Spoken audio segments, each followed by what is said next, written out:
ناظرین، جسٹس منصور علی شاہ کو chief justice of Pakistan سے بھی بڑا عہدہ مل چکا ہے۔ شہباز حکومت جو کسی بھی لیول کے اوپر جسٹس منصور علی شاہ صاحب کو اختیارات دینے کے حق میں نہیں ہے، ان کے اوپر بھی ایک بڑی مشکل آن پڑی ہے۔ ویسے تو کوئی اسلام آباد میں تقریب ہو یا پھر کوئی لاہور میں تقریب ہو یا پھر کراچی میں ججز کو سرٹیفکیٹس دینا ہوں یا ان سے حلف لینا ہو، ہر کسی کی یہ کوشش ہے کہ جسٹس منصور علی شاہ صاحب کو ہی بلایا جائے۔ اور اس سے پہلے آپ کو معلوم ہے کہ محسن اختر کیانی جو اسلام آباد ہائی کورٹ کے ایک بہادر جج ہیں، انہوں نے بھی ایک تقریب سے خطاب میں کچھ باتیں کی تھیں اور یہ کہا تھا کہ صرف 6 ججز کا جو خط تھا اس کی وجہ سے 26ویں آئینی ترمیم لانا پڑی اور اس آئینی ترمیم کو ایک نہ ایک دن فل کورٹ کے سامنے جانا ہے اور یہ وہاں پر اڑا دی جائے گی۔ لیکن اس وقت کچھ بڑے مسائل کا سامنا بھی ہے،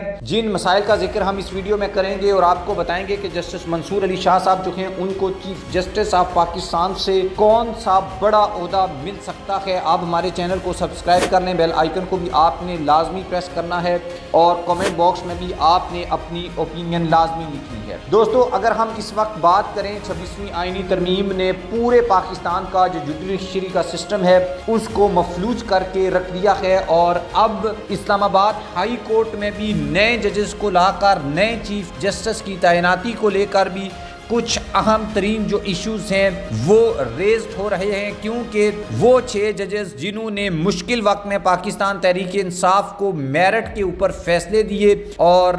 سسٹم نے یا نظام نے پاکستان تحریک انصاف کو سائیڈ لائن کرنے کے لیے جو ایک پلان بنایا تھا، سانچہ جو بنایا تھا، اس میں کچھ لوگ فٹ نہیں آئے تھے اور اس میں اسلام آباد کے وہ 6 ججز بھی شامل ہیں جنہوں نے اس وقت کے چیف جسٹس قاضی فائز عیسیٰ کو لیٹرز بھی لکھے تھے اور انہی لیٹرز کی وجہ سے 26ویں آئینی ترمیم آئی۔ یہ جسٹس محسن اختر کیانی نے اس دن تقریب سے خطاب میں بتایا اور اب ان میں سے کسی ایک جج کو چیف جسٹس آف اسلام آباد ہائی کورٹ جو ہے وہ تو نہیں لگایا جا سکتا۔ اس حوالے سے بھی ایک خبر ہمارے سامنے آئی ہے، لیکن 26ویں آئینی ترمیم کو لے کر اگر ہم بات کریں، میں نے آپ کو بتایا پچھلی ویڈیو میں کہ کراچی بار میں ایک تقریب سے خطاب میں ینگ جو وکلاء ہیں انہوں نے جسٹس منصور علی شاہ کو چیف جسٹس آف پاکستان کہہ کر پکارا اور اس کے بعد کچھ لوگوں کے مائنڈ میں یہ سوال بھی آتا ہے کہ ہر کوئی اس وقت یہ سوچ رہا ہے یا دیکھ رہا ہے کہ 26ویں آئینی ترمیم نے جس طریقے سے اس پاکستان کے عدلیہ کے سسٹم کو مفلوج کیے رکھا ہے، اس کے اوپر اس کے بعد ایک بڑی امپورٹنٹ چیز جس کا ذکر ہم نہیں کرتے،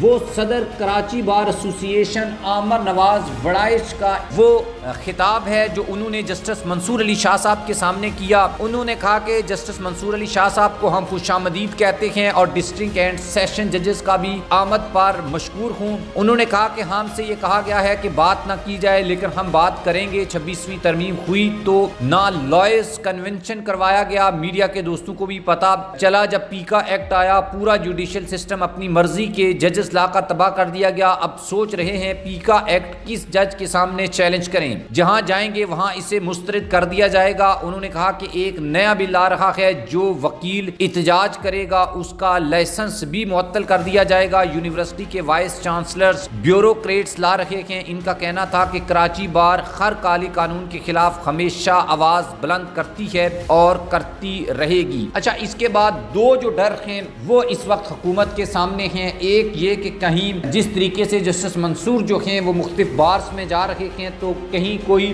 تحریک جو ہے وہ وکلا کی وہ سٹارٹ نہ ہو جائے۔ اوپر سے ایک دوسرا نظام یہ ہے کہ اسلام آباد ہائی کورٹ کے ججز ہوں، وکلا ہوں، لاہور کے ججز ہوں یا پھر کہیں پر بھی جو 26ویں آئینی ترمیم کے خلاف جو لوگ ہیں، اور اس میں ایون یہ کہ پاکستان کے سابق وزراء تک شامل ہیں جنہوں نے 26ویں آئینی ترمیم کو سپریم کورٹ آف پاکستان میں چیلنج کیا ہے اور سپریم کورٹ آف پاکستان میں 26ویں آئینی ترمیم کے بینیفیشری ججز کے سامنے ہی اس کو چیلنج کیا ہے۔ تو اس لیے پورا کا پورا جو نظام ہے جو اس وقت مفلوج ہے، اس کے لیے لوگ جسٹس منصور علی شاہ صاحب کی طرف دیکھ رہے ہیں اور یہ میرے خیال میں ایک چیف جسٹس سے بھی بڑی ذمہ داری ہے۔